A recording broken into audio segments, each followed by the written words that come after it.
છોટાઉદેપુરના બોડેલી સ્વામિનારાયણ મંદિર ખાતે રાજ્યપાલ આચાર્ય દેવવ્રતજીના અધ્યક્ષસ્થાને પ્રાકૃતિક ખેતી પરિસંવાદ કાર્યક્રમ યોજાયો, જેમાં મોટી સંખ્યામાં ખેડૂતોએ ભાગ લીધો હતો। રાજ્યપાલે પ્રગતિશીલ ખેડૂતો પાસેથી પ્રાકૃતિક ખેતીના અનુભવો જાણ્યા અને જણાવ્યું કે ગાય આધારિત પ્રાકૃતિક ખેતીથી જમીન ફળદ્રુપ બને છે અને ઉત્પાદન વધે છે। તેમણે વડાપ્રધાન નરેન્દ્ર મોદીના રાષ્ટ્રીય પ્રાકૃતિક મિશનનો પણ ઉલ્લેખ કરી રાસાયણિક ખાતરોના ઝેરી અસરો અને પ્રાકૃતિક ખેતીના પર્યાવરણીય લાભો પર ભાર મૂક્યો। હજારો ખેડૂતોએ પ્રાકૃતિક ખેતી અપનાવવાનો સંકલ્પ લીધો, જેમને જિલ્લા વહીવટ દ્વારા તાલીમ પણ આપવામાં આવશે।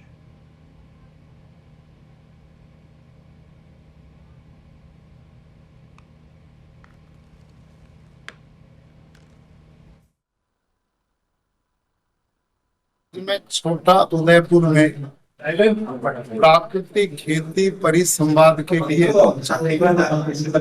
वैसे मैं कल आ गया था।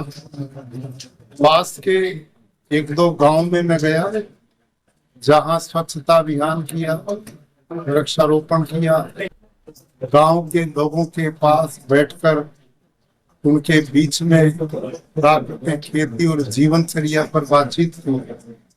और आज खुशी इस बात की है कि जिला प्रशासन के सौजन्य से हजारों किसान पूरे उदयपुर के अलग अलग तालुका से प्राकृतिक खेती संवाद में उपस्थित हैं। भारत के यशस्वी प्रधानमंत्री श्रीमान नरेंद्र मोदी जी ने प्राकृतिक खेती को राष्ट्रीय प्राकृतिक कृषि मिशन बना दिया।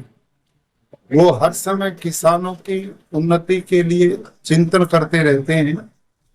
और आज जैसा हम देख रहे हैं, प्राकृतिक आपदाएं आ रही, लोगों में cancer, heart attack, diabetes, pancreas, तरह तरह की बीमारियां, इसके पीछे बहुत बड़ा हमारे आहार का दोष है। आज किसान खेतों में यूरिया, पेस्टिसाइड, डीएपी इतना अंधाधुंध डाल रहे हैं कि वो सब हमारे खाद्यान्नों में आकर हमारे शरीरों को रोगी बना रहा है। ये सब बीमारियां दिन प्रतिदिन बढ़ रही हैं। इनका समाधान केवल और केवल प्राकृतिक खेती। प्राकृतिक खेती केवल एक विषय नहीं, अपितु इससे पर्यावरण भी बचता है, पानी का संरक्षण भी बचेगा, शुद्धता भी बचेगा, धरती माँ बंजर होने से बचेगी, उपजाऊ बचेगी। देसी गौ माता आधारित ये खेती का संवर्धन होगा और भारत का भारी पैसा विदेशों में यूरिया, डीएपी के खरीदने में जाता, वो बचेगा तो देश के विकास में भी काम आएगा, लोगों का स्वास्थ्य बचेगा और इससे किसान की आय भी बढ़ेगी। क्योंकि प्राकृतिक खेती में उत्पादन कम नहीं होता, ये जैविक खेती नहीं है। जैविक खेती में उत्पादन कम होता, प्राकृतिक खेती में उत्पादन प्रति वर्ष बढ़ता, क्योंकि इससे धरती का ऑर्गेनिक कार्बन बढ़ता।